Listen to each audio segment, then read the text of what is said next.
Sí, profe. Sí, pero ya tenemos pantalla. Bueno, entonces, lo que vamos a hacer es mirar cómo se realiza el proceso de asignación de velocidades. Bueno, esta pues, diapositiva no es tan clara, pero ustedes en el capítulo 2, ¿cierto? En la página 48, 49, tienen esos mismos dibujos y ustedes lo pueden desarrollar. Igual, pues la tarea que tenían para el día de hoy en el sentido era de revisar el ejercicio y tratar de entenderlo. Bueno, el ejercicio en esencia es fácil. Digamos que lo que no es muy claro en el manual de geométrico es el procedimiento que uno debe seguir. Por eso, pues, la práctica sería bastante corta en el sentido de explicar ese ejercicio y luego ustedes tienen que generar un ejercicio similar. Entonces, primero vamos a explicar lo que está aquí. Bueno, entonces, lo primero que debo conocer y tener es una información. Entonces, aquí miren en la parte de abajo, pues aquí está en posición horizontal. Si usted va a la página 48, se puede observar el ejercicio, sería bueno pues que pueda, incluso ya tiene una mejor visibilidad de ella. Entonces, si quieren pueden ir mirando pues su manual, igual lo deben tener impreso, entonces pueden ir a la página 48 y 49. Entonces, tenemos un tramo, comienza en una curva número 1, ya habíamos explicado en la clase anterior que todos son empalmes espirales, círculos espirales, donde tenemos empalmes simétricos, significa que la longitud de espiral es igual a la longitud de entrada de la espiral, es igual a la longitud de salida de la espiral. Entonces, tenemos eso, y la información es la siguiente. Entonces, primero, este tramo que inicia en la curva número 1, en la parte de atrás tiene otro tramo, ¿cierto? Que es el tramo anterior, que para este caso se llama pues el tramo anterior y tiene una velocidad. Todo esto que usted observa aquí, que está conformado por 8 curvas, es el tramo que estamos analizando. Y aquí el valor dice, miren ahí dice en la página 48 y en la diapositiva dice que el BTR del tramo homogéneo analizado es de 60 kilómetros por hora. Entonces aquí nosotros ya tenemos una primera velocidad y un primer tramo. Bueno, entonces tenemos un primer dato que nuestro BTR es de 60 kilómetros por hora. El anterior dice que la velocidad del tramo anterior es de 70 kilómetros por hora. Ese punto de la información también está ahí. Miren, en la página 49 dice que la velocidad, bueno, de la curva es de 70. Entonces, vamos podemos concluir que el BTR del tramo anterior es 70 y aparece en la diapositiva. La última curva, previa a la curva número 1, la última curva que era la que estaba antes, que estaba antes de la curva número 1 y correspondía al tramo anterior, era de 70 kilómetros por hora, y el segmento recto anterior era de 185 metros. Esa es la información que yo debo tener. Bueno, entonces comencemos. Vamos a asignarle la velocidad a la curva número 1, ¿cierto? Si vamos hasta ahí, todos están ubicados, tienen las páginas, las gráficas, señores. Sí, profe. Sí, profe.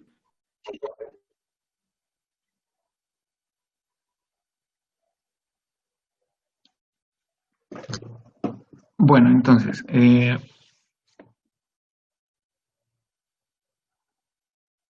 vamos a hacer la primera velocidad. Entonces, para la asignación de la primera velocidad, tienen que utilizar la tabla 2.3 de la página 44. Entonces, si gustan, ubiquen esa tabla, la tabla 2.3 de la página 44, que es esta que les acabo de colocar ahí en la pantalla. Esa es la tabla 2.3. Recuerden que en esta tabla les falta aquí una fila, ¿cierto? ¿La fila es cuál? La fila es que aquí, miren, no sé si miran el mouse, aquí estas primeras 1, 2, 3, 4, 5 primeras columnas, estas primeras 5 columnas corresponden, ¿cierto? Corresponden a los BTR. Se me está descargando el listo. Estas primeras 5, ¿cierto? Corresponden a BTRs menores o iguales a 50 kilómetros por hora. Eso también lo habíamos hablado. Miren la tabla.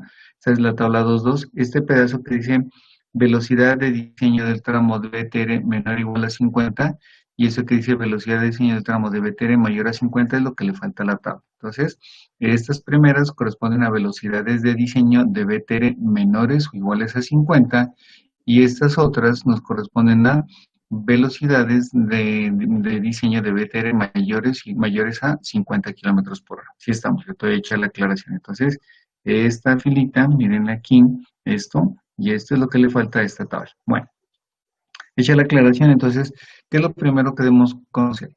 Bueno, dice que en esta tabla aparece la distancia entre la velocidad específica de la última curva horizontal del tramo anterior y la primera curva. Significa que con esta tabla 2.3 asigno la primera velocidad del tramo que estoy analizando. Bueno, entonces, primera pregunta, ¿cuál es la velocidad de BTR del tramo analizado?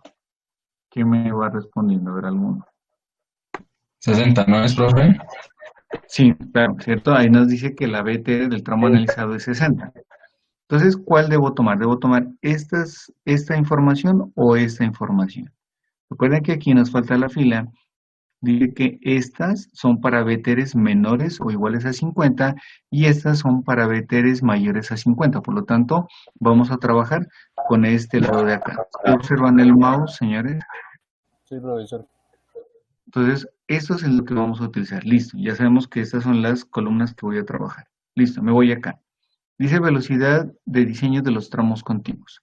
¿Cuál es el tramo anterior y cuál es el tramo analizado? ¿Qué dicen ustedes? ¿Qué valores tengo aquí? Como tramo anterior tengo ¿qué valor? 70 y como tramo analizado tengo 60, ¿sí es cierto? Entonces busco, miren señores aquí, y busco aquí en este anterior un valor de 70. Entonces miren que encuentro 1, 2, 3, 4, 70, ¿cierto? Pero necesito que aquí en el analizado aparezca 60. Entonces 70 y 50 no es, miren, 70 y 60. Este sería, si lo observan, esta fila donde dice que el tramo anterior es 70 y el tramo actual es 60 es la que me interesa. Entonces, estas no las utilizo porque no es menor o igual a 50, sino que voy a utilizar las que aparecen acá. Entonces miren que aquí ya nuestra búsqueda se ha reducido a estas cinco cuadritos, ¿cierto? Entonces, bueno, ¿qué tenemos acá? Longitud del segmento recto anterior. ¿Qué dice la información? ¿Cuál es la longitud del segmento recto anterior? Perdón. Entonces, la longitud del segmento recto anterior 185. dice que es 185, correcto. Entonces, aquí, ¿cierto? Tengo cuando la longitud del segmento recto es menor o igual a 150, cuando está entre 150 y 400, cuando está entre 400 y 600 o cuando es mayor a 600. ¿Qué significa? Que nuestro segmento recto está entre ¿cuánto? Entre 150 y 400. ¿Sí lo observan? Bueno, hasta ahí sí me llevan la idea, señores. Sí, profe. Sí, profe. Entonces ahora, ¿qué dice? Habla este triángulo. Ese triángulo era la deflexión. Entonces nos pregunta, ¿la deflexión es menor a 45 o la deflexión es mayor a 45? La pregunta es, ¿deflexión de qué? Entonces, esta va a ser la deflexión de la curva que yo estoy analizando. Entonces, me voy aquí a mi tabla, mírenla, ¿cierto? Y aquí están los elementos de la curva. Entonces, en la curva número 1, miren, que es esta curva que es a la que le voy a asignar la velocidad. Esa curva número 1 tiene un radio que yo se lo coloqué, tiene una longitud de espiral que yo la asumí y tiene una deflexión que viene de la topografía.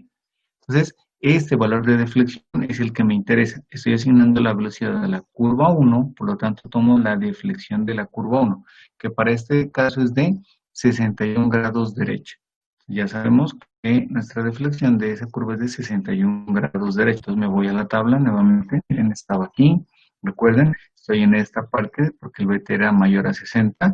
Estoy con un tramo de 70 y el analizado de 60, ¿cierto? Significa que estoy aquí.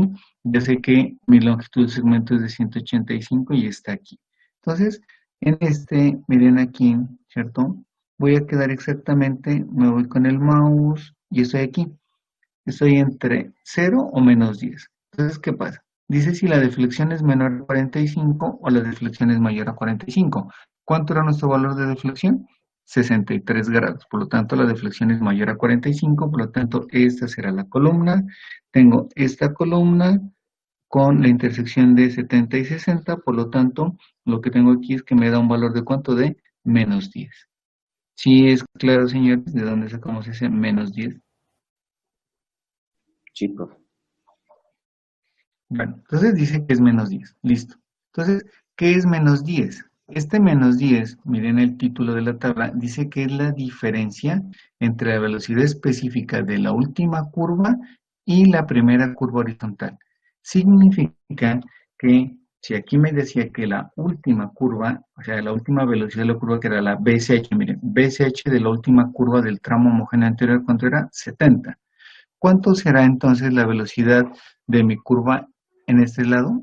Sería 70 menos 10 me daría ¿cuánto? 60. Lo que significa que aquí miren, este es el gráfico que ustedes observan en la página 49. Entonces buscan su página 49, está este dibujo tal como lo tengo aquí, y aquí está mi primera curva.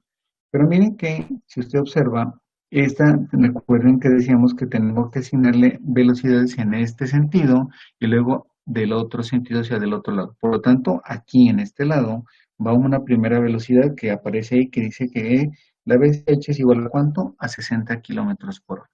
Si estamos claros, sabíamos que la anterior era 70, fuimos a la tabla 2.3 y nos dice que debe haber una diferencia de menos 10 kilómetros la anterior y esta, por lo tanto la velocidad asignada es de 60 kilómetros por hora. Y así hemos obtenido esa BCH de 60 kilómetros. Bueno, ¿hasta ahí alguna pregunta, alguna duda? Porque solo para este caso, miren, solo para la primera curva, ¿qué es lo que yo voy a utilizar? Voy a utilizar la tabla 2.3. ¿Sí estamos?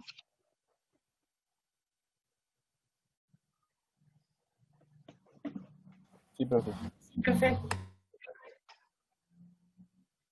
Bueno, entonces ahora sigamos con las otras velocidades. Vamos a la curva número 2. Miren, esta de aquí es la curva número 2. Entonces vamos de este lado de acá, del lado de arriba.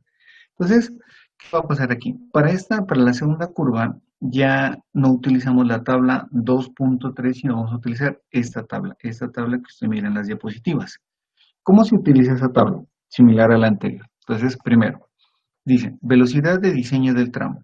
El tramo que estamos analizando tiene una velocidad de BTR menor o igual a 50 o mayor a 50. En nuestro caso, el BTR es 60, por lo tanto utilizamos este lado de la tabla, que serían estos, ¿cierto? Nuestro BTR es mayor a 50. Listo.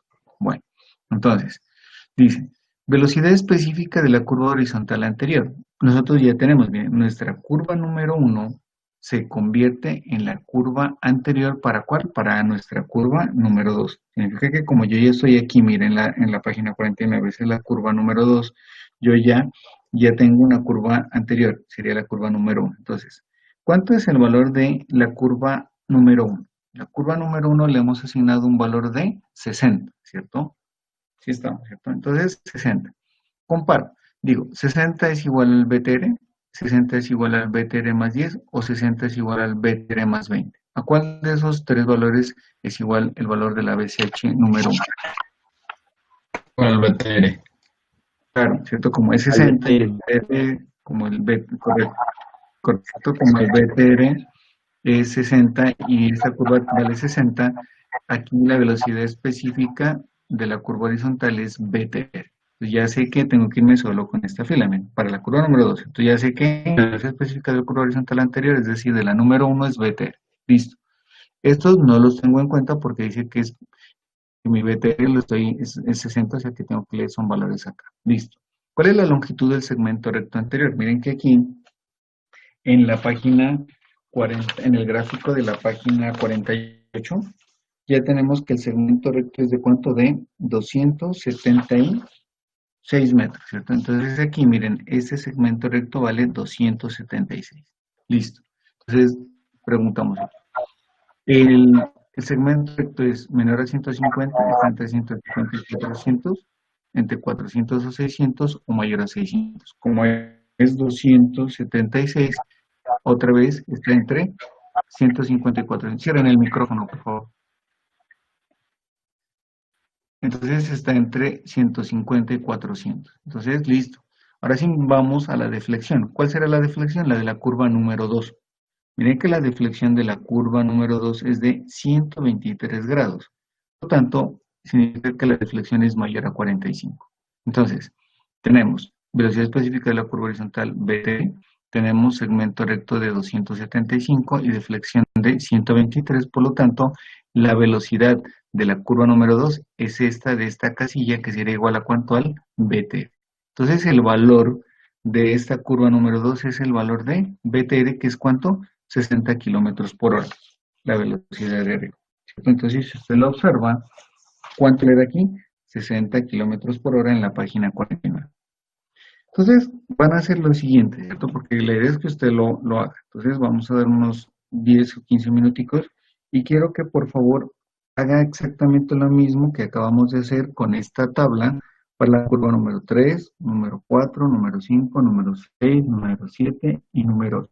Y luego voltee por el otro lado y nuevamente haga la asignación de velocidades y verifique si los valores que están ahí son correctos o no. ¿Listo? Y hágalo, pues ahí es tiempo de usted ahorita, ¿cierto? Y me comenta si tiene alguna duda o inquietud. ¿Listo? Entonces, por favor, hágalo y me comenta. Profe, yo tengo una pregunta. Bueno, Bueno, yo ya había revisado el ejercicio, sino que en el sentido contrario, cuando uno asigna la velocidad de la curva número 8, ¿qué consideraciones pues toma? Porque para asignar la velocidad de la curva número 1 tenía la longitud del tramo anterior, tenía, bueno, la velocidad del tramo anterior, la velocidad de la curva anterior, pero para cuando uno se devuelve en la curva número 8, ¿qué consideraciones pues uno toma en cuenta? ya. No sé si, verá, ese aparece aquí en lo estoy buscando, yo creo que lo tengo aquí en las diapositivas, y si no está en el manual de diseño geométrico, espérame, ¿no?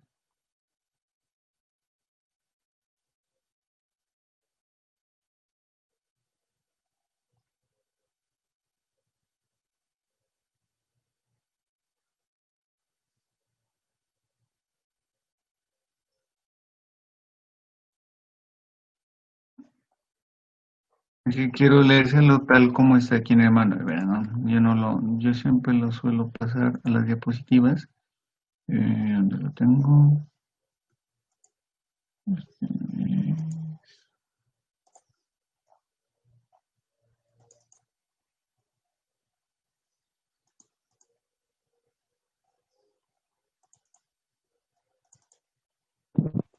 Ya, profe, yo lo encontré ahorita en el manual. Dice, ¿lo leo? Ajá. A la Sí, primera lo meto yo luego por aquí. de la velocidad específica de las curvas horizontales simulando el recorrido en el sentido decreciente del abscisado. A la primera curva del tramo homogéneo analizado en el sentido decreciente del abscisado se le debe asignar el mismo valor de la velocidad específica que se le asignó cuando se realizó la simulación en el sentido creciente del abscisado. Eso sería, entonces solo Ajá. a partir de esa velocidad asigno las siguientes, ¿cierto? Sí, ¿verdad, no? Dice, ¿dónde lo encontraste? Es aquí, ¿cierto? Sí, en la página 46, profe, está. Sí, Ahí aquí en el, estoy. Ajá. En la última parte, ¿cierto? en el Pero numeral. dice así. En el número 6 dice, bueno, asignación de las BCH, ¿no? Bueno, usted lo que hace es que asigna las velocidades en ese orden, ¿cierto? Entonces, pero es que aquí toca leer, verá, bien bonito. Dice, como resultado de la asignación de las velocidades específicas, simulando el recorrido en el sentido creciente del abscisado, que es lo que estamos haciendo del lado de arriba, ¿cierto? Y luego lo asigna en el otro sentido. Bueno, ahí, cuando usted ya terminó, tiene dos velocidades, ¿cierto? Que pueden ser iguales o diferentes. En el caso de que sean diferentes, la condición de seguridad indica que debe asignar la mayor como velocidad específica, pero no es más acá, ¿no? Aquí, miren, en el numeral 5, ¿no? Dice, verá, asignación de la velocidad específica de las curvas horizontales simulando el recorrido en el sentido decreciente del abscisado, ¿cierto? Entonces, a la primera curva del tramo homogéneo analizado en el sentido decreciente, o sea, en este caso en la curva número 8, ¿cierto? Se le debe asignar el mismo valor de la velocidad específica que se le asignó cuando se realizó la simulación en el sentido creciente del abscisado, ¿cierto? Sí, profe. Y bueno, ¿quién está? ¿Camila eres la que está hablando? ¿Y qué observaste de especial? O esperemos es lo que quería que revisen. Dejémoslo a tus compañeros que revisen y luego hacemos el comentario. Bueno, profe. Bueno, entonces, hay unos 10 minuticos para que lo revisen, ¿listo?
Profe, pregunta.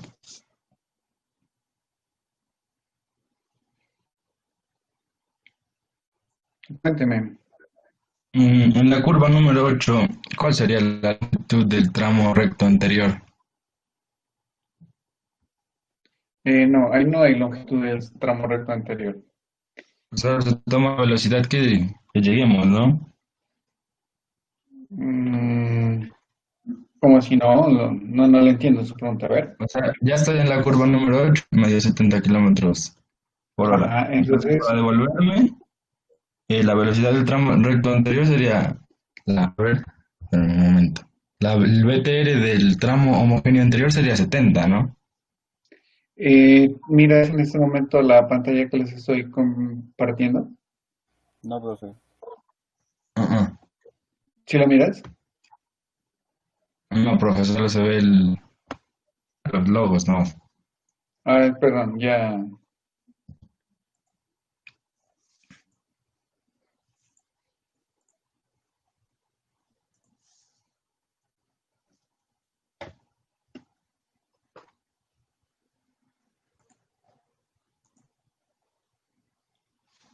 Ahí ya tienes imagen. Mm, mm, ya está cargando, pero no. Ahí, No, profe, no hay más. espérame, me salgo y ya vuelvo a entrar, ¿listo?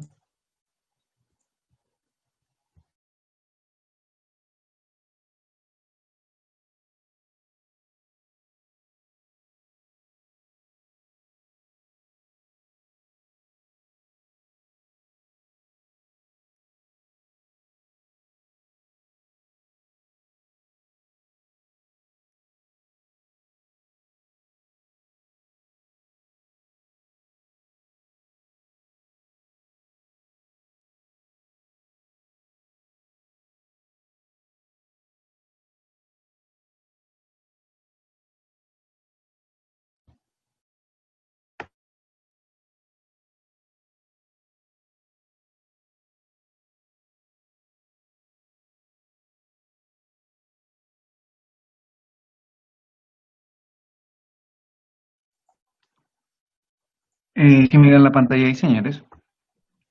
Sí, perfecto. Ahora, lo que usted me pregunta es lo que Camila había comentado hace un momento. Si usted hace el recorrido, hace la asignación de la curva 2, ya la hicimos, luego la 3, 4, 5, 6, 7 y 8, ¿cierto? Llega a la curva 8, pero ahí pues usted no va a tener segmento recto anterior. Entonces aquí aplica el numeral 5, que era lo que preguntaba Camila, que dice, mire, asignación de la velocidad específica de la curva horizontal, simulando el recorrido en el sentido decreciente. Ese que usted acaba de hacer es la asignación en el sentido creciente del abscisado. Luego usted tiene que pasar al otro lado, significa que va a ir en el otro sentido, o sea, decreciente, o sea, disminuyendo. ¿Qué dice ahí? Dice que a la primera curva, es decir, a esa curva número 8, pero bajando, viniendo, ¿cierto? Del tramo homogéneo analizado en el sentido decreciente, o sea, del otro lado, se le debe asignar el mismo valor de la velocidad específica que se le asignó cuando se realizó la simulación en el sentido creciente del abscisado. Entonces, ¿qué concluirían ustedes de esa curva número 8?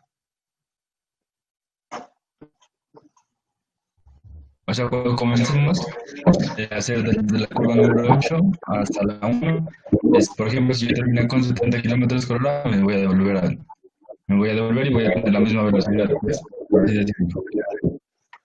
Sí, claro, eso es lo que dice ahí. Ajá, y entonces, ¿qué sucede en el ejercicio que ustedes tienen ahí? Hay 60 kilómetros por hora. Claro, ¿cierto? Entonces uno lo que entiende es que hay un error del manual. Entonces, el valor que usted tendría que haberle asignado ¿es de cuánto? De 70 kilómetros por hora. Entonces, hagan la corrección, asígnenle a esa curva, asígnenle 70 kilómetros por hora, perdón, y sigan con ese valor. Lo demás es lo mismo que acaban de hacer en el otro sentido. Aquí les voy a poner es esto, ¿cierto? Miren aquí, la curva es 70, si tienen pantalla en este momento, esta curva es de 70. Entonces, aquí se termina. Este que venía yo por aquí, miren, por donde voy en el mouse, era el sentido creciente. Me paso al otro lado, aquí comienzo el sentido decreciente. Por lo tanto, esta velocidad debe ser de cuánto, de 70 kilómetros. Debería ser igual a la velocidad asignada en el sentido creciente de la abscisada.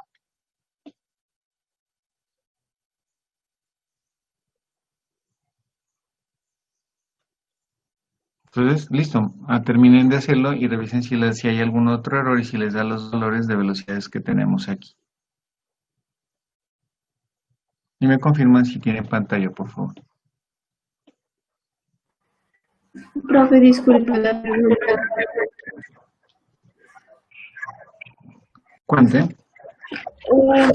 Para analizar el ángulo de deflexión, no importa si es derecho o izquierda, igual se mira ahí en deflexión de menor a 45 o menor o igual a 45, o sí importa si es derecha o izquierda. No importa si es derecha o izquierda, únicamente usted mira el valor y lo compara con el de la tabla. Ya, profe, gracias. Bueno.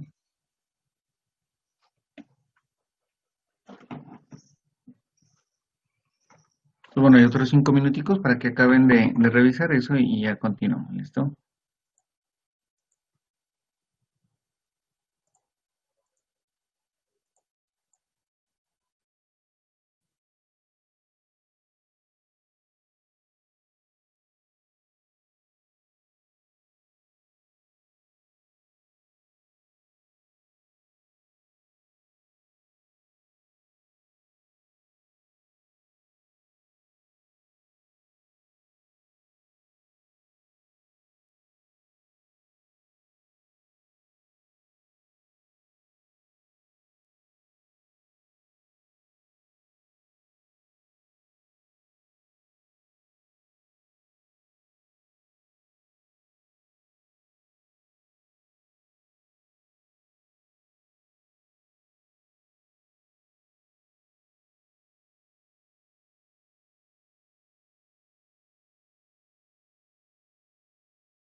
Bueno, listo, ¿cierto?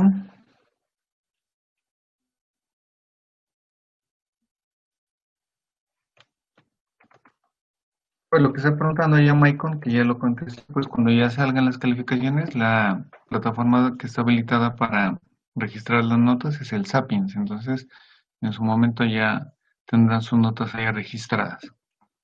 Bueno, Entonces, cuéntame, ¿cómo les acabo de ir? Ahí tienen imagen de la asignación de velocidades.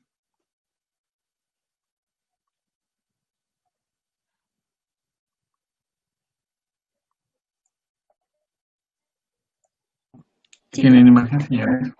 Bueno, entonces miren que el procedimiento es bastante fácil, ¿cierto? Entonces, concluyamos. Ya tenemos nuestra curva número uno. Entonces, esta curva número uno tiene dos velocidades. En el orden creciente, en el abscisado creciente, es decir, el de arriba, tiene 60 kilómetros por hora y en el de abajo tiene 60 kilómetros. Por lo tanto, de las dos debemos elegir el mayor valor. ¿Cuál es el mayor valor? Como son iguales, quedaría en 60. La curva número 2 tiene dos curvas, ¿cierto? Debemos tomar pues la mayor, sería 60 porque son iguales. La curva número 3 tenemos valores iguales, sería 60.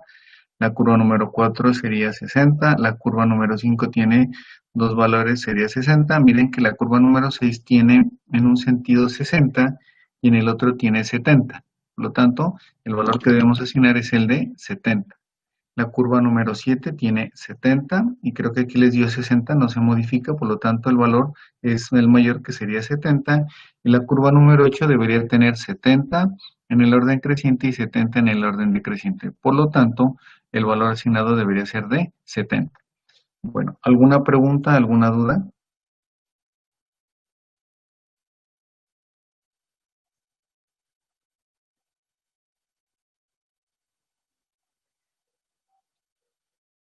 No, profe, está bien.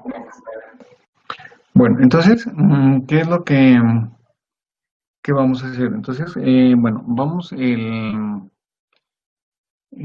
hacer lo relacionado ¿qué es? Con la práctica. Entonces, la práctica consiste en lo siguiente. Copien, bueno, ahí tienen el video. Cada uno de ustedes va a hacer un ejercicio de asignación de velocidades. Usted se va a inventar su dibujo, muy similar a este. Seguramente ese tendrá que hacerlo en AutoCAD para que usted pueda calcular las deflexiones. Haga empalmes espirales, círculos espirales, ¿cierto? Va a tener que colocar al menos 10 curvas, ¿cierto? Y puede hacerlo con empalmes espirales, círculos espirales, o lo puede hacer con curvas circulares. Usted elige. Como cada uno debe hacer su trazado propio, es imposible que hayan trazados repetidos y va a ser la asignación de velocidad. Entonces usted dice, sí, ingeniero, yo cogí un BTR de 50, supuse el tramo anterior de tanto, o sea, este mismo ejercicio usted va a crear un ejercicio similar a este, por lo tanto va a quedar completamente diferente. Permítame un minutico, por favor.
Bueno, qué pena, se tenía una llamadita de la U.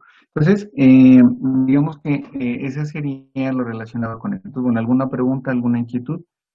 Entonces ¿qué es? A hacer un ejercicio, ¿cierto? Mm, como ustedes quieran, lo pueden hacer con empalmes espirales, círculos espirales o con curvas circulares. Eh, y van a hacer el proceso de asignación de velocidades, van a suponer todas las variables y me van a enviar eso como el ejercicio de, digamos, de práctica como tal. Imposible que hayan dos iguales, ¿cierto? Tiene que asumir todos, puede ejercer vía secundaria, terciaria, puede asumir su VTR anterior, su VTR en la anterior, en el tramo analizado. Entonces, hay muchas variables que usted puede modificar y sin que le queden las mismas condiciones. Bueno, preguntas entonces. Profe, ¿lo enviamos a archivo de CAD o simplemente copiamos la imagen en Word?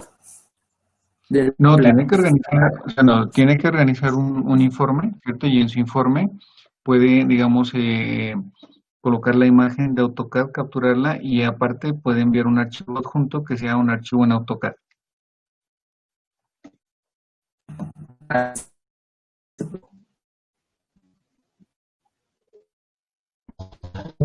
Y para los que no tenemos AutoCAD, es que yo ahorita no cuento con el... No. A ver, por favor, cierren los micrófonos y solo el que habla porque no te escuché muy bien, para que por favor repitas.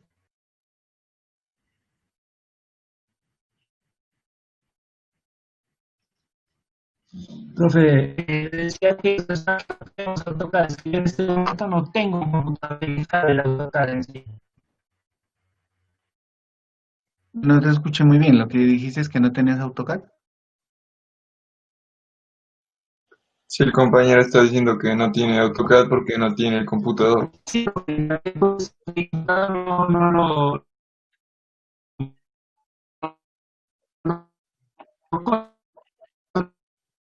No se le escucha nada al hombre, ¿no? Bueno, igual la clase se está grabando. Bueno, no importa que no tenga AutoCAD. Si usted no tiene AutoCAD, sencillamente lo puede hacer en una hoja de papel ministro. Necesitaría que es un transportador para que mida los ángulos y lo puede hacer manualmente sin necesidad de AutoCAD, no hay problema, no necesita que tenga AutoCAD. Entonces lo puede hacer con transportador, regla, manualmente, no hay inconveniente. Si tiene AutoCAD, lo hace en AutoCAD.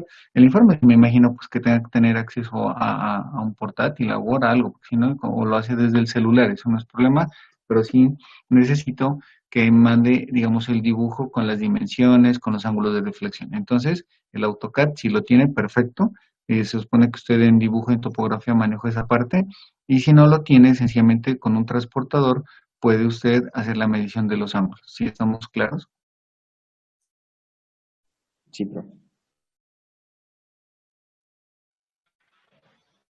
Profe, el plazo hasta el día siguiente antes de practicar. Perdón, no se está escuchando muy bien. A ver, repítame, por favor.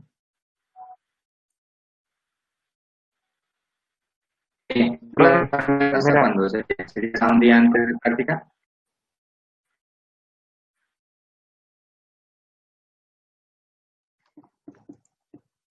A ver, verá, la fecha de entrega, que es lo que creo que usted me está preguntando, la vamos a hacer el día de práctica de cada grupo. Entonces, si usted tenía, digamos, práctica el viernes, hasta el día viernes de la próxima semana lo entrega, no hay problema. No me lo entrega en hora de clase, sino en la hora de práctica que le corresponde a cada quien. ¿Listo? No hay problema con eso.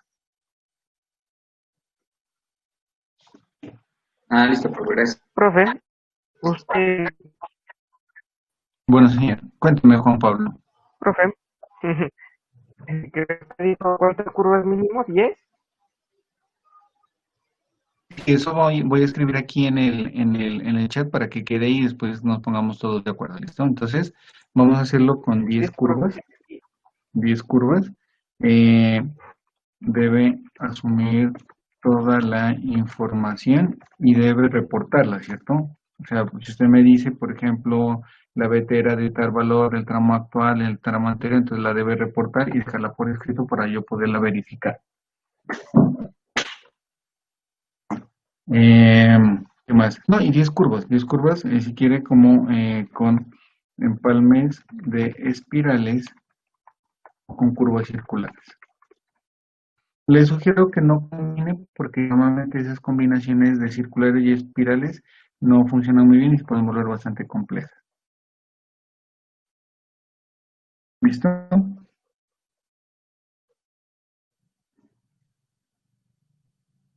Profe, ¿usted me puede hacer un favor? ¿Me puede volver a explicar cómo era la curva número 2? Es que en esa parte de ahí se me fue el internet, profe. Uy, a ver, vamos otra vez entonces. Ahí esa curva número 2. La curva número 1 sí iba al pie de la letra, pero la curva 2 ya me perdí todo. No, pues ahí te perdiste de todo. Bueno, pero la curva número 2 es así, ¿cierto? Bueno, para la curva número 2 sí tienen ahí imágenes, estoy en las diapositivas, si las observan. Sí, profesor. Entonces, Sí, profe. en la curva, ahí miren el mouse, esta es la curva 1 y aquí donde estoy señalando es la curva número 2, ¿cierto? Bueno, entonces para la curva número 2 y para las demás curvas vamos a utilizar la tabla 2.2. Esa que usted observa aquí, la tabla 2.2. Listo. Entonces, primero determino la velocidad específica de la curva horizontal anterior. Entonces, la curva horizontal anterior a la curva número 2 era la curva número 1, ¿cierto? A esta curva número 1 ya le habíamos asignado una velocidad, que era de ¿cuánto? De 60. Entonces comparo y miro si esa velocidad que tiene la curva número 1 es igual a ¿qué? Tres opciones. Igual al BTR más 10 o al BTR más 20. Entonces, ¿qué dices, Juan Pablo? Esta curva de la curva anterior de la curva número 1 es igual a ¿cuál de esos tres valores? El BT, profe, que es 60 claro. kilómetros. Como es 60 y el BTR 60 correspondería al BTR. Entonces sé que tengo que hacer las lecturas por esta fila, ¿cierto? Pero aquí ya sabemos que nuestro BTR era 60, por lo tanto, nuestro BTR tenemos que analizarlo acá, en estas columnas de acá, donde dice que el BTR es mayor a 50. Como es 60, corresponde a este valor. ¿Cuál es la longitud del segmento recto? Entonces estoy analizando la curva número 2. Mira, aquí está la curva número 2 y el segmento recto que tenemos aquí sería esta longitud, ¿cierto? Entonces, esta longitud 16 metros. sería esta, ¿cierto? Miren aquí. Esta es la curva número 2, ese es el segmento recto que dice aquí, pues allá en su dibujo lo deben ver bien, que es de 276, ¿cierto? Entonces, ese segmento recto mide 276. Entonces nos vamos aquí. 276 corresponde a un segmento entre 150 y 400, ¿cierto? Nos queda faltando la deflexión. Entonces me voy aquí a la curva número 2 y miro cuál es la deflexión de la curva número 2. Entonces, para la curva número 2, la deflexión es de 123 grados. Entonces, la deflexión, hay dos opciones. ¿Es menor a 45 o mayor a 45? Como la deflexión es 123, es mayor a 145. Perdón, mayor a 45. Por lo tanto, corresponde a esta casilla, ¿cierto? Entonces tenemos velocidad específica de la curva horizontal anterior igual al BTR. BTR analizado mayor a 50 porque es 60. Segmento recto 276 metros, está entre 150 y 400. Y la deflexión de 123 que es mayor a 45 grados. Por lo tanto, el valor de la velocidad de la curva número 2 es igual al BTR. Entonces, nuestra velocidad de la curva número 2 es igual a ¿cuánto? A 60 kilómetros por hora. 60. Sí, señor. Sí, estamos con Sí, Pablo. profe, y así mismo es para las demás curvas, ¿no? Sí, usted sigue luego para la curva 2, para la 3, 4, 5, 6, 7 y 8. Hicimos la aclaración que en el manual, en el numeral 5, ¿cierto? Que lo tenemos por aquí. No sé si ahí tiene imagen. Muy corto.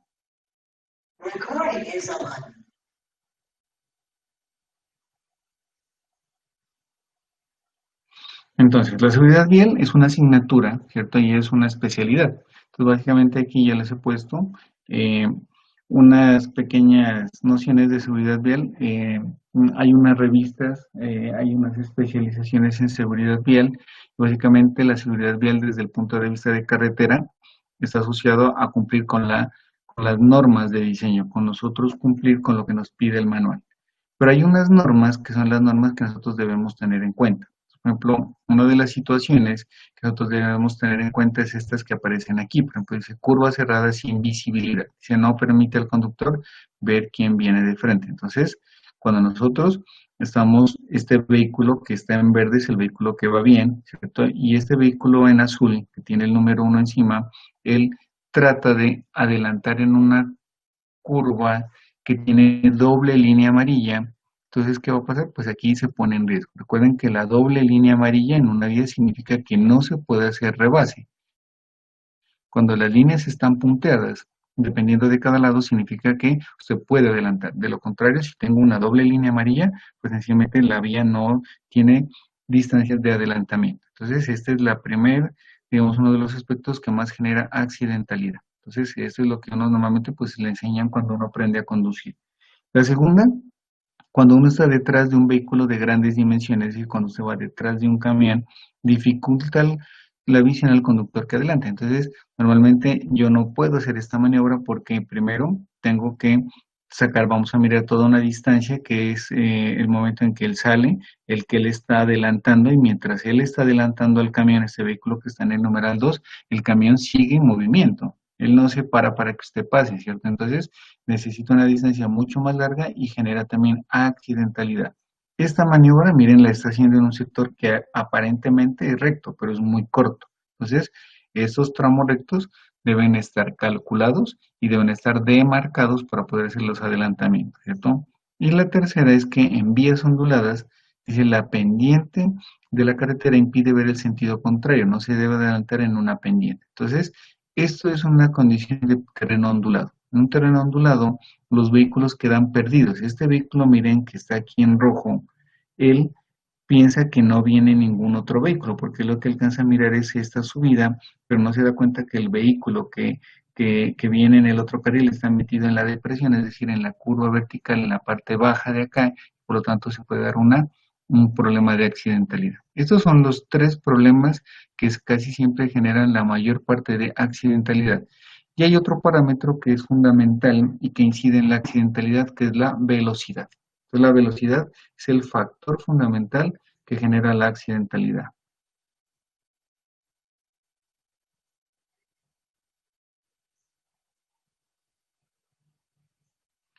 Entonces aquí pues esto es un tema bastante largo, hay diplomados, hay especializaciones para esta parte de la seguridad vial. Miren aquí, desde aquí nuevamente tenemos algunas condiciones, dice curva sin visibilidad, el trazado no permite al conductor ver quién viene de frente, entonces hay curvas que están muy mal diseñadas. Hay un capítulo que usted ya lo va a comenzar a leer y va a ser un tema de estudio para su próximo parcial digamos, va a ser parte de ello. Miremoslo aquí, es el capítulo número 8. No sé si están ahí mirando, les estoy compartiendo pantallas. Ese capítulo 8 lo tiene que empezar a estudiar usted. Entonces, ¿qué es el capítulo 8? El capítulo 8 se llama Consistencia del diseño geométrico de la carretera. Entonces, este capítulo, junto con las unidades 3 y 4, van a ser parte del parcial del segundo parcial. Entonces, este capítulo va a entrar en ese parcial. Este capítulo, cuando usted lo lee, es un capítulo de lectura, básicamente. Porque aquí exactamente explica esta condición. Entonces, por ejemplo, ¿qué explica? Que usted no puede combinar curvas horizontales con curvas verticales. Entonces, curvas horizontales con curvas verticales generan puntos en donde no tienen visibilidad. Mire, hay curvas que son muy cerradas, ¿cierto? El trazado no permite ver quién viene de frente. Mire, detrás de un camión que adelanta el vehículo voluminoso dificulta la visión del conductor que se adelante. Esta maniobra que tenemos en el numeral 2 es una maniobra típica. Cuando usted va detrás de un camión, normalmente uno, ¿qué hace? Cuando el camión arranca a pasar, el conductor va detrás del camión suponiendo que él queda protegido por el camión. Pero él no entiende que el camión es un vehículo igual, digamos, de ágil que un automóvil, y él en un tiempo muy pequeño él puede retornar a su carril, miren donde va el vehículo blanco, y entonces ¿quién queda expuesto? Queda expuesto el vehículo rojo, porque no va a tener el espacio suficiente y no mira quién viene delante. Entonces esta condición que normalmente las personas tienden a hacer de adelantar y pegarse de un camión en los sectores de adelantamiento. Tercero, dice cambios de rasante, miren la misma, ¿cierto? Sin visibilidad, la misma historia, cuando hay subidas o hay bajadas, la gente tiende a pasarse al otro carril sin tener visibilidad hacia la parte delantera. El quinto, que pues no es muy usual en nuestro medio, porque nosotros no tenemos intersecciones, por ejemplo, con trenes, entonces se llama intersecciones a proximidades. Entonces, ¿cierto? Lo que se adelanta puede ver los vehículos que se acercan por su derecha. Entonces, normalmente, esto es una intersección y en las intersecciones debe haber una demarcación muy buena donde quien siempre tiene la prioridad va a ser el que va por la vía principal. Bueno, esas son como nociones y generalidades, ¿cierto?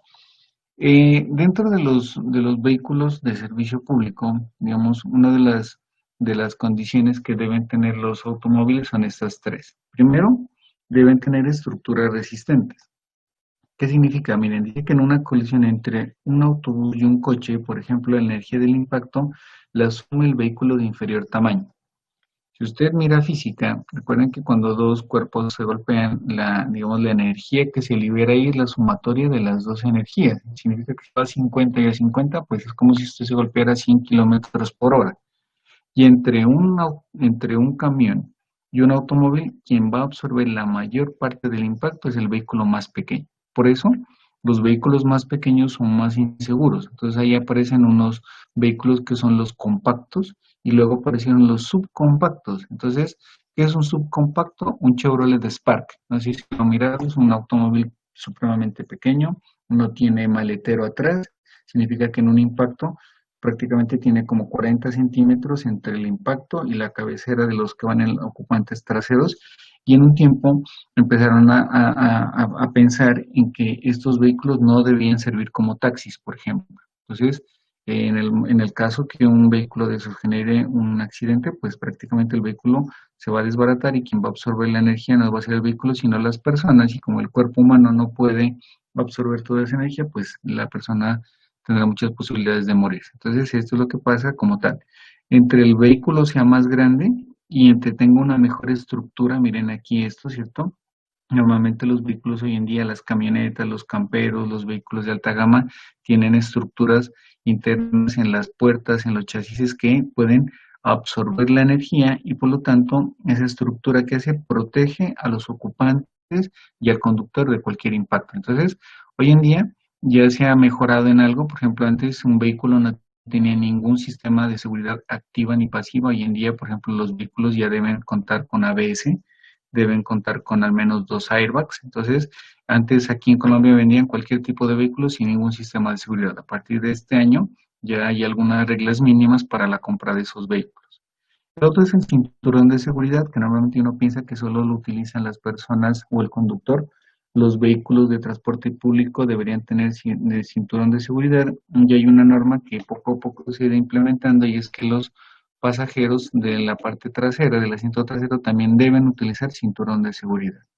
La otra es que los asientos, miren, el sistema de anclaje tiene que ser tal que aguante las desaceleraciones que se producen. ¿Cuándo se genera una desaceleración? En un impacto. Entonces, en un impacto, normalmente, cuando estos no son de muy buenos, entonces, ¿qué pasa? Se desprende el asiento con la persona. Entonces, pues ahí va a tener muy pocas posibilidades de sobrevivir. Todas estas informaciones están en una revista española que no se puede, digamos, afiliar.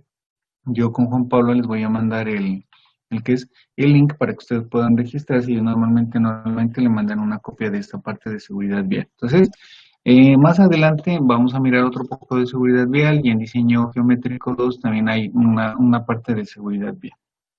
Bueno. Vamos a retomar algunas cosas ya para ir terminando esta unidad, que aquí las he colocado, pero ya las hemos mirado, relacionada con los vehículos, porque miren que aquí nuestros vehículos debemos reconocer algunos aspectos, ¿cierto? Entonces, recuerden que los vehículos es uno de los 3 componentes. Tenemos el usuario, el vehículo y las vías. El usuario somos las personas, el vehículo son los automóviles, buses y camiones, y las vías es lo que estamos diseñando. De los vehículos necesitamos las dimensiones, ¿cierto? Que deben ser las longitudes, los anchos y las alturas para dimensionar las carreteras. Tipos de vehículos, ya miramos que eran todos esos que usted observa ahí: automóviles, buses, camiones, motocicletas, bicicletas, vehículos de tracción animal y vehículos especiales. Entonces aquí, ¿Cuál es el objetivo de las carreteras? La vía para que se vuelva más segura es tratar de manejar un solo tipo de vehículo. Si usted maneja sobre una vía el mismo tipo de vehículo, usted genera uniformidad y por lo tanto genera seguridad.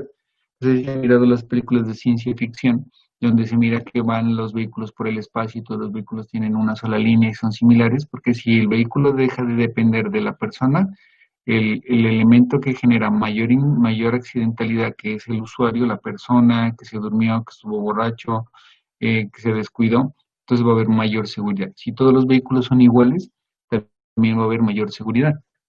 Por eso aparecen los carriles exclusivos de un solo tipo de vehículos, como es ese ejemplo Transmilenio. Transmilenio solo tiene un carril exclusivo para ese tipo de buses. Hay otro que hoy en Cali es el Solo Mío, ¿cierto? Las ciclorrutas solo tiene usted bicicletas. Por ahí no es para que la gente corra ni para que la gente camine, ¿cierto? Para eso está el andén, ahí solo van bicicletas. Entonces, si usted lo que hace es que logra colocar sobre a cada vehículo, darle su forma de transporte, pues va a generar menos accidentalidad. ¿Cuál es el problema? Que nuestras ciudades no fueron concebidas para como tal. Nosotros debemos tener una ciudad donde tengamos andén, tengamos ciclorruta, tengamos un carril para buses, un carril para taxi y un carril para vehículos particulares. Eso sería lo ideal. Y uno para motos, pues. Entonces ahí, ¿qué pasaría? Que al no tener una combinación de tantos vehículos se volvería mucho más segura, pero no lo tenemos. No tenemos ni siquiera el espacio, por lo tanto, cuando usted tiene mayor diferencia entre el tamaño de vehículos, se genera mayor accidentalidad. No sé si han mirado unos videos donde aparece la policía de carreteras con motos y aparece un señor en un camión, en una volqueta. Él, cuando mira por los espejos retrovisores, no mira ninguna moto y las motos están ahí. Son 6 motos grandes de la policía porque los vehículos grandes tienen puntos ciegos. Entonces, cuando usted va en su moto, usted sí se mira y usted mira el bus, pero el bus no lo mira. Entonces, el del bus tranquilamente puede voltear, lo puede pisar y él nunca lo miró dentro de los espejos porque el vehículo en la moto es muy pequeña respecto al bus o al camión, ¿cierto? Es algo que uno debe pues, empezar para evitar usar algunos medios de transporte poco seguros. Ya miramos esos, cuénteme. Y dada la cuestión de que un camión, un C6, por así decirlo, genere un accidente donde no mira a la motocicleta o algo así, pues por ejemplo lo mate, eh, ¿es la culpa del conductor del camión o del de la motocicleta? Pues normalmente el problema es que el de la moto, en el momento que sacó su licencia de tránsito, tuvo que haber hecho un curso y tiene que haber estudiado y se supondría que él debería saber que él no puede acercarse ni puede estar en la parte lateral del camión. Entonces el de la moto debe permanecer normalmente a 1 metro del lado derecho y siempre y cuando no haya un vehículo grande. Entonces, si no hay un vehículo grande, ¿cierto? O sea, esa es la norma. Entonces usted mira un vehículo grande, usted no se puede acercar al camión. Incluso los camiones en las esquinas tienen. Ahí han mirado y dice, este camión puede girar a la derecha, a la izquierda, no adelantar en giro. Entonces usted no debería estar ni siquiera en forma lateral al camión. Por eso es que los camiones, los C6, no se permiten ¿en qué es? En zonas urbanas, por la cantidad de motos. Pero en una carretera sí, porque recuerden que la carretera tiene como vehículo de diseño es el vehículo, no la moto. En ninguna parte usted mira el manual y existen motos, porque la moto no es un elemento de diseño, lo que significa que las motos no hacen parte del diseño y las motos no deberían utilizar carreteras. Entonces, usted dirá, sí, pero es que pues no es justo, pero lo que pasa es que los sistemas de transporte deben funcionar así, en el sentido de la seguridad. Entonces, una motocicleta para que funcione en una carretera, yo les decía en algún momento, tiene que tener un cilindraje mínimo, debe ser, no sé, deben estandarizarlo, debería ser, no sé, 250 hacia arriba, 500, que le permita tener las aceleraciones adecuadas, que la moto no pase en curva, que una moto jamás puede ir por la parte interna, o sea, el conductor ni siquiera mira ese lado. Entonces, normalmente esos accidentes son culpa de quién? Del de la moto, porque si usted lo va a revisar dentro de la normatividad que uno normalmente no estudia, él no debería estar en ese punto, o sea, él debería estar mínimo a 3 metros del camión, que es algo que nadie lo cumple en la zona urbana, y no debería estar ni en la parte interna porque no es zona del adelantamiento, ni sobre la parte externa porque el ancho de carril no da. Entonces, si uno mira un camión, el de la moto debería ir bastante retirado y eso no se da. Entonces ahí acaba siendo culpa del de la moto y difícilmente pues acabarán pagándole o indemnizándolo porque pues va a tener todas los errores el de la motocicleta. No sé si le queda claro. Sí, profe, gracias. Bueno. Bueno, aquí están nuestros diferentes tipos de camiones, ¿cierto? Aquí están los pesos brutos vehiculares, que es bueno que usted los conozca. Ya sabemos que el peso máximo son 52 toneladas, que es un C6. Y hay vehículos especiales, ¿cierto? Esto ya lo habíamos mirado. Vehículos como volquetas que son grandes, tractocamiones, camiones articulados de cantera, camiones de descarga lateral como estas volquetas, que no son pues muy usuales en nuestro medio. Miren, eso es un C4. Camiones de descarga por fondo para rehabilitaciones, multiejes para transporte de materiales muy pesados, ¿cierto? Y trenes cañeros, que en algún momento alguien preguntó. Entonces, estos vehículos, por tener sus dimensiones, normalmente son vehículos que no deberían transitar en las carreteras. Y en el momento que transitan, son factores de accidentalidad. Miren, eso es allá en la vía, a un lado de Cali, por el lado de Puerto Tejada, un accidente de un tren cañero donde uno cada vez que mira un trancañero de esos, pues así, si usted se sabe la carretera, perfecto, ¿no? Pero si no se sabe la carretera, ahí le toca irse atrás de un tren de esos porque, aparte que son supremamente largos, miren las dimensiones, son largos, anchos, altos y no andan a bajas velocidades. Entonces usted cuando calcula adelantar un vehículo de esos no es corto, es supremamente largo porque son varios vagones y por lo tanto si usted no está acostumbrado a ese tipo de vehículos, lo que va a pasar es que puede generarse un accidente, ¿cierto? Entonces son vehículos especiales donde las carreteras no están diseñadas para ello. Normalmente ellos transitan bajo ciertas condiciones en determinados lugares. Profe, Entonces, y en el caso de acá de la ciudad, pues en diciembre suelen salir estos gusanitos, ¿ellos tienen algún permiso o no son ilegales? Así que tienen algo aquí en la ciudad para pues transitar. pues sí, esa parte de los gusanitos sí es como un problema medio complejo porque yo creo que esos vehículos no, pues teóricamente no deberían poder transitar, ¿no? Porque no tienen ni las dimensiones, no creo que tengan SOA, técnico-mecánica. Entonces, son vehículos que lo único que puede ser es que vayan a una velocidad supremamente baja, ¿no? Y generen un trancón, pero si no, allá, digamos, tocaría reglamentarlo, pero digamos no cumplirían con las dimensiones ni con nada de eso que uno tiene acá, ¿no? Normalmente. Pero sí, ese es un buen punto, ¿no? Valdría la pena revisar a ver qué pasa con ese tipo de vehículos. Bueno, entonces hay unos vehículos para diseño de ingeniería, ¿cierto? Que son unos vehículos como los que vamos a mirar nosotros.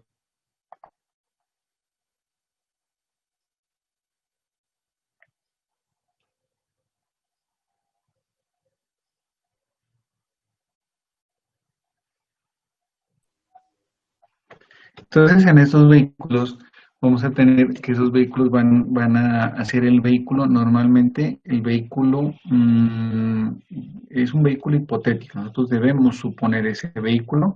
Vamos a utilizar las dimensiones y las características para dimensionar nuestra carretera. Ese vehículo de diseño tenemos que nosotros escogerlo en función de conocer la vía. Yo les ponía en el ejemplo, por ejemplo, si usted, no sé, supongamos es de Huesaco, pues, entonces usted le dice, bueno, ¿cuál es el vehículo para el cual usted diseñaría la vía, ¿cierto? Y conoce la vía Pasto y Pieles. Entonces uno dice, no, la vía Pasto y Pieles, pues el vehículo que más crítico es, más grande, de dimensiones más grandes, es un C6, una tractomula, correcto, ¿cierto? Porque es un puerto seco, porque tiene piales, es un puerto internacional, ahí van a haber tractomulas. Entonces, la vía tiene que tener dimensiones sobre anchos pendientes asociadas a qué? A la tractomula. Entonces, son vías supremamente de especificaciones altas, las estructuras de pavimento. Pero si usted va a la vía Huesaco, usted le dice a alguien, ¿allá van tractomulas? Sí, la respuesta es sí, a Huesaco seguramente, no sé si conocen Huesaco, por cierto, Huesaco, todos los pueblos del norte, van tractomulas, claro, pasan tractomulas, pero no es todos los días ni cada 5 minutos, pues de vez en cuando alguien entra a una tractomula, saca maíz, saca café, ¿cierto? Pero no es el vehículo, digamos, típico de condición de diseño. Porque ¿qué pasaría? Si yo diseño para esa tractomula, pues ese proyecto de la vía Pasto-Huesaco se me vuelve una locura, pues cierto. Va a decir, no, pero hermano, usted construyó una cosa grandísima para que pase una tractomula cada 500, no, pues. Entonces usted más bien dice, no, mire, el vehículo de diseño aquí son los C2 y los C3, es decir, un camión y un doble troque, y hace un diseño adaptado a esas condiciones. Entonces los vehículos que son los más usuales tienen un buen recorrido y cuando una tractomula entre, ¿qué va a pasar? Pues ella tendrá que ir a baja velocidad para poder transitar sobre esa vía. Ese es el vehículo de diseño, esa es la concepción que usted debe tener en su cabeza de cómo elegir el vehículo del proyecto, ¿cierto? Bueno, ahí decía que también pues, vamos a tener un vehículo de proyecto pequeño y liviano, pero pues eso sí es relativo, porque si usted va y se compra un BMW, un Z4, pues cierto, o se compra un Porsche, una cosa rarísima, pues ese vehículo va a volar y pues ninguna vía le va a servir. Pero si usted lo compara con un carrito promedio, pues un Kia, un Mazda, una cosa normal, pues una vía convencional no va a tener ningún problema. Bueno, ¿alguna pregunta? Bueno, por ejemplo, para un C2 y para un accidente con una tractomula, el dueño del vehículo puede demandar a la constructora o a la concesionaria. ¿En qué caso? Perdona que no te escuché muy bien. ¿En el caso de un automóvil con qué? No, o sea, usted, por ejemplo, para la vía, o sea, diseña C2, ¿no? Y va una tractomula y tiene un accidente. Entonces, el dueño de la tractomula puede demandarlo al constructor o no. No, no, eso no sucede porque normalmente las vías, digamos, todo el mundo sabe que las vías todas nuestras vías son limitadas, ¿cierto? Incluso si usted se va de Pasto a Cali, hay sectores de la vía donde una tractomula difícilmente pasa. Yo les he puesto el ejemplo en sectores de la vía Paso Chachaví, que es una vía principal, donde en algunos casos los buses tienen que parar. Entonces los buses normalmente paran para darle el paso a otro bus o a un camión grande. Todo el mundo es consciente de que las vías no cumplen los requerimientos, ninguna vía. Así usted andará por una vía principal, hay muchas condiciones de diseño que limitan el trazado ideal. Por ejemplo, la vía que están construyendo desde Pasto hasta Ipiales es una vía que aunque es una vía concesionada, una vía, digamos, de mejores condiciones, aún así hay muchos sectores que no van a cumplir con velocidades adecuadas. Entonces, nuestras vías están en proceso, digamos, de mejoramiento y no, difícilmente se va a poder dar eso, a excepción de que usted, por ejemplo, tuviera un deslizamiento, una mala señalización de un fallo, alguna cosa rara donde le pudieran imputar eso al Estado, ¿cierto? Entonces, es como muy, muy complicada esa parte así.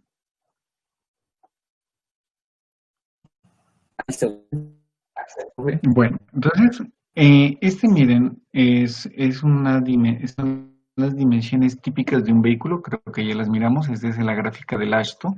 Entonces, nosotros debemos tener en cuenta estas dimensiones, ¿cierto? Primero, D es el ancho del vehículo, el ancho de la carrocería, mírenlo aquí. L es la longitud total del vehículo y A es la distancia entre ejes del vehículo. B, esta parte de acá es la parte delantera, miren que siempre el vehículo desde la llanta hacia acá tiene un voladizo delantero y para acá tiene un voladizo trasero. Estas dimensiones, miren, salen del ASTO, ¿cierto? Y establecer las categorías con las dimensiones. Estas son las dimensiones que vamos a leer allá cuando hablamos del ASTO. Entonces, lo tenemos aquí, miren, él tiene estos tipos de vehículos, ¿cierto? Habla de vehículos pequeños particulares, SU que son como camiones, W ya son, perdón, estos son buses y estos son camiones. Entonces, aquí habla de la longitud, los anchos totales, longitudes entre ejes, radios mínimos. Entonces, miren lo que empezamos a tener aquí.